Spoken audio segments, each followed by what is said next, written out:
పప్పు చేస్తున్నానండి. పప్పు 100 గ్రాములు. పచ్చిమిర్చి కానీ ఎండుమిరపకాయలు కానీ వేసుకోండి. మీకు ఏదైతే ఇష్టమైతే అది వేసుకోండి. నేను ఎండుమిరపకాయలు వేసుకుంటున్నాను.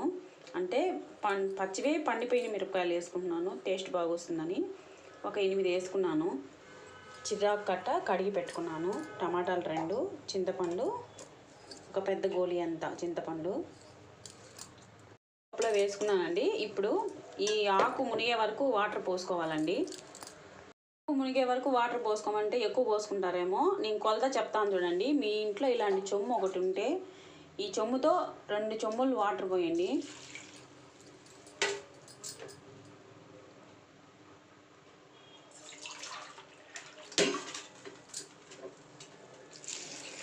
అంతే అండి.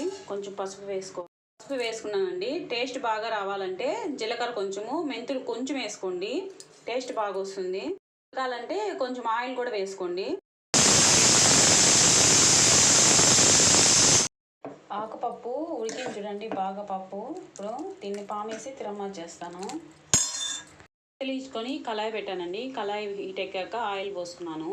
ఆయిల్ హీట్ ఎక్కిందండి. ఇప్పుడు పోపు గింజలు వేద్దాము. ఆవాలు, జీలకర్ర, పోపు గింజలు వేగాయండి.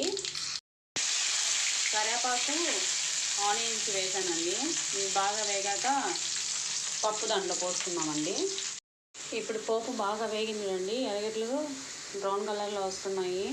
ఇప్పుడు పప్పుని పోపులో వేసేద్దాము.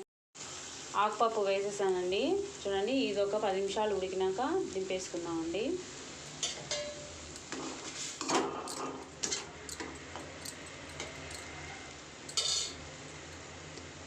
ఆకుపప్పు రెడీ అండి. మీరు ట్రై చేసి నా కామెంట్స్ బాక్స్లో కామెంట్స్ పెట్టండి.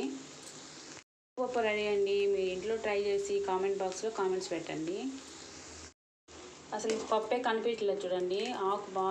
పప్పు బాగా వెదిగిపోయింది.